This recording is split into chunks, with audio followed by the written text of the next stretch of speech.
ધરોઈ ડેમમાં ઉપરવાસમાંથી ભારે વરસાદના કારણે પાણીની આવક વધી, જેના પગલે ડેમમાંથી લગભગ 1,08,000 ક્યુસેક પાણી સાબરમતી નદીમાં છોડવામાં આવ્યું। આ પાણીના પ્રવાહને નિયંત્રિત કરવા માટે વાસણા બેરેજના કુલ 30 ગેટમાંથી 27 ગેટ ખોલવામાં આવ્યા છે। આના પરિણામે સાબરમતી નદી બે કાંઠે વહેવા લાગી છે અને નદીનું જળસ્તર ઝડપથી વધી રહ્યું છે। આ સ્થિતિને ધ્યાનમાં રાખીને નદી કાંઠે આવેલા વિસ્તારોને હાઈ એલર્ટ પર મૂકવામાં આવ્યા છે।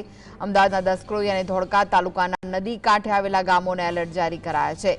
વહીવટીતંત્ર દ્વારા ગામોના રહીશોને નદીથી દૂર રહેવા અને સલામત સ્થળે આશરો લેવાની સૂચના આપવામાં આવી છે।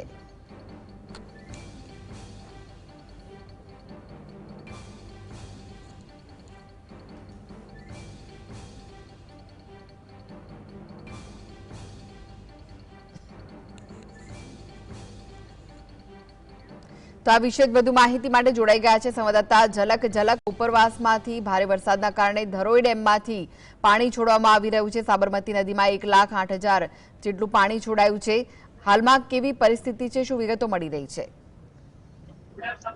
જી કૃષ્ણા, જે ઉપરવાસમાં જે ભારે વરસાદને પગલે જે ધરોઈ ડેમ છે તે ધરોઈ ડેમમાંથી જે સાબરમતી નદીમાં છે તે પાણી છોડવામાં આવ્યું છે। તો સંત સરોવરમાંથી પણ જે ડેમમાં છે તે નદીમાં પાણી છોડવામાં આવ્યું છે। પરિણામે જે વાસણા બેરેજ છે તે વાસણા બેરેજના જે દરવાજા છે તે ખોલવાની ફરજ પડી છે। તમે દ્રશ્યો જોઈ શકો છો, તે દ્રશ્યો વાસણા બેરેજના છે કે જે 27 જેટલા દરવાજા છે તે ખોલી નાખવામાં આવ્યા છે। 27 દરવાજા 6 ફૂટ જેટલા છે તે ખોલવામાં આવ્યા છે। પાણીનો મોટો પ્રવાહ, ધસમસતો પ્રવાહ છે તે જોવા મળી રહ્યો છે અને જે મોટી પાણીની જે આવક છે તે થઈ રહી છે।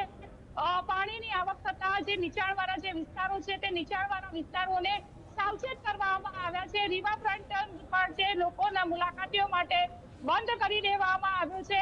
આમ ઉપરવાસમાં જે ભારે વરસાદ છે, પાણીની આવક થવાને કારણે જે સાબરમતી નદી છે તે સાબરમતી નદીમાં પણ પાણીની આવક થઈ છે અને જે વાસણા બેરેજ છે તે વાસણા બેરેજના 27 જેટલા જે દરવાજા છે તે હાલ ખોલેલા જોવા મળી રહ્યા છે।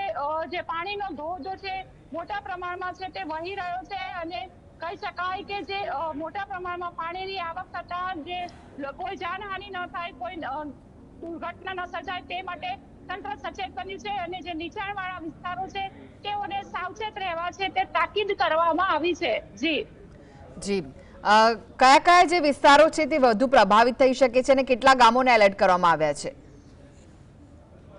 જી, વાત કરવામાં આવે છે નદી કાંઠે છે તેવા વાસણા, પાલડી, જમાલપુર, શાહપુર, સાવાડી તેમજ દસકોઈના જે ગામડાઓ છે, ધોળકા તેમજ અન્ય જે ગામડાઓ છે તેઓને તાકીદ કરવા છે તે તાકીદ કરવામાં આવી છે। સાવચેત રહેવા જણાવવામાં આવ્યું છે।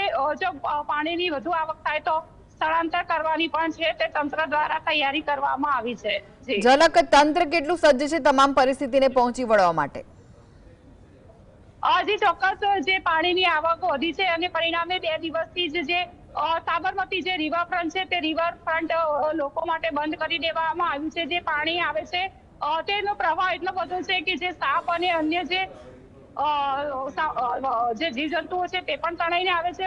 હોડી પણ તણાઈને આવી હતી, તો બુલેટ ટ્રેનનો જે સામાન પણ તણાઈ ગયો હતો। આટલો મોટો પ્રવાહ જે પાણીનો આવી રહ્યો છે ત્યારે થોડી પણ જે બેદરકારી છે તે જીવલેણ સાબિત થઈ શકે છે અને આથી જે તંત્ર દ્વારા જે રિવરફ્રન્ટના તમામ જે સિક્યુરિટી ગાર્ડ મૂકી દેવામાં આવ્યા છે, ફાયર બ્રિગેડના જવાનો તૈનાત કરવામાં આવ્યા છે। તો જે નીચાણવાળા વિસ્તારો છે તેઓને સૂચના આપવામાં આવી રહી છે, સતત છે સાવચેત રહેવા તાકીદ કરવામાં આવી રહી છે। જી, આભાર ઝલક સમગ્ર માહિતી